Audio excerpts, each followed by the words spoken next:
ప్రారంభించాలి. ఓకే, ఇప్పుడు ఏం చెప్పిండు ఏం కథ అనేది ఒకసారి మనం చూద్దాం. అసలు ఏం జరిగింది మీరందరూ కూడా చూడాలి.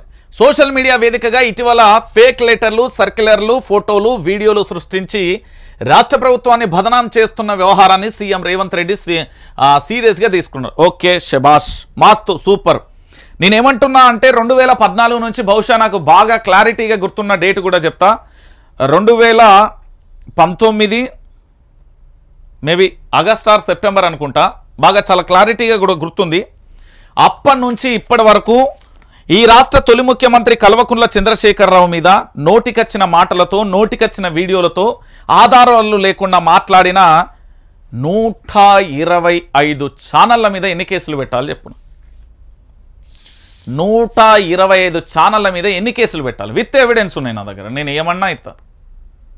వారి నోటికొచ్చినట్టు అక్కడ ఎలాంటి ఆధారం లేకుండా ఈ రాష్ట్ర తొలి ముఖ్యమంత్రి మీద దుష్ప్రచారం చేశారు. సైంటిఫిక్ రీజన్తో, విత్ ఎవిడెన్స్తో మాట్లాడుకుందాం. మరి ఈరోజు కాంగ్రెస్ ప్రభుత్వం వచ్చిన 100 రోజులలో ఎవరికీ ఇష్టం ఉండదండి. మీకు అర్థం కావట్లేదు. సమస్య ఉంటే మాత్రమే మేము మాట్లాడతాం, సమస్య లేకపోతే సైలెంట్గా ఉంటాం. సమస్య సృష్టించాల్సిన అవసరం లేదు, ఫేక్ వీడియోలు చేయాల్సిన అవసరం లేదు, ఫేక్ వార్తలు క్రియేట్ చేయాల్సిన అవసరం లేదు, ఎవరికీ లేదు. తెలంగాణ ప్రాంత బిడ్డ ఎవరికీ అవసరం లేదు. ఇది ఒక రకంగా హెచ్చరిక. ఎట్లా అనేది కూడా నేను చెప్తా. ప్రభుత్వ విశ్వసనీయతను దెబ్బతీసేలా అసత్యాలు ప్రచారం చేసే వారిపై కఠినంగా వ్యవహరించాలని అధికారులు ఆదేశించారు. ఓకే, మరి ప్రజల విశ్వసనీయత, ప్రజాస్వామ్య విశ్వసనీయత, రాజ్యాంగ విశ్వసనీయత, పోలీసు వ్యవస్థ విశ్వసనీయత, న్యాయస్థానం విశ్వసనీయతను కోల్పోయినప్పుడు మేము ఏం చేయాలి? దిక్కులన్నీ బిక్కటిల్లేలా అరచాం కదా, కన్నీళ్లు పెట్టుకున్నాం కదా, మరి దాని సంగతి ఏంటి అని మేము అడుగుతా ఉన్నాం ఈరోజు. దాని గురించి సమాధానం చెప్తారా? ఈ అక్షరం రాసిన, అక్షర మాల్యాలను పేర్చిన ఈ అద్భుతమైన రైటర్ను. దీంతో అధికారులు, పోలీసులు అలర్ట్ అయ్యారు. ఇప్పటికే ఉస్మానియా యూనివర్సిటీ సెలవులపై ఇచ్చిన సర్క్యులర్, ఆర్టీసీ ఫేక్ లోగోలకు సంబంధించిన బాధ్యులపై కేసులు పెట్టిన పోలీసులు దర్యాప్తు ముమ్మరం చేశారు. వీటితో పాటు రాష్ట్రంలో కరెంటు కోతలపై వివిధ ప్రభుత్వ సర్క్యులర్లను మార్పింగ్ చేసి ఫేక్ న్యూస్ వైరల్ చేసిన ఘటనల్లోనూ బాధ్యులపైన చర్యలకు అధికారులు సిద్ధమవుతున్నారు. ప్రభుత్వం వైపు నుంచి లేనిది సృష్టించి సోషల్ మీడియాలో పోస్టు చేయడం చట్టరీత్యా నేరమని, ఇంత జరుగుతూ ఉంటే మీరు ఏం చేస్తున్నారని ఆయా శాఖల ఉన్నతాధికారులపై సీఎం సీరియస్ అయినట్లుగా సమాచారం.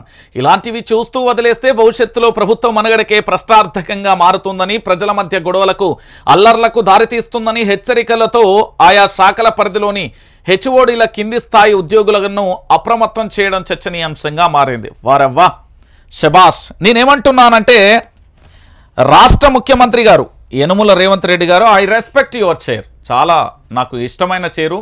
ఎందుకంటే 4 కోట్ల మంది జీవితాలను తలరాత మార్చే చేరు.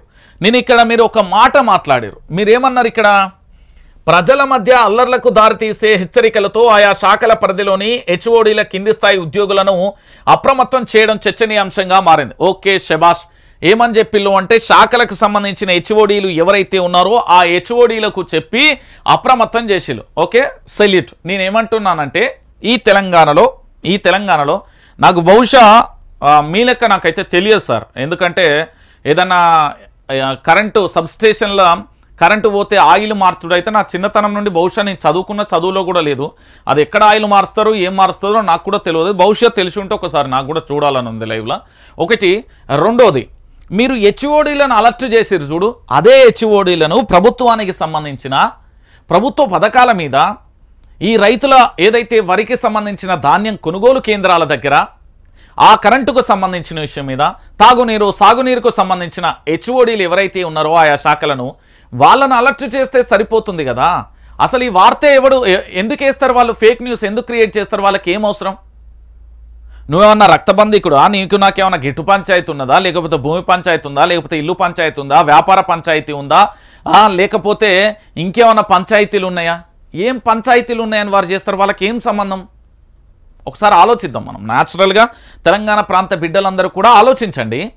ఇక్కడ ఏం చెప్పిండంటే, గొడవలకు, అల్లర్లకు దారితీసే పరిణామాలు ఉంటాయని చెప్పిండు. ఓకే, శబాష్.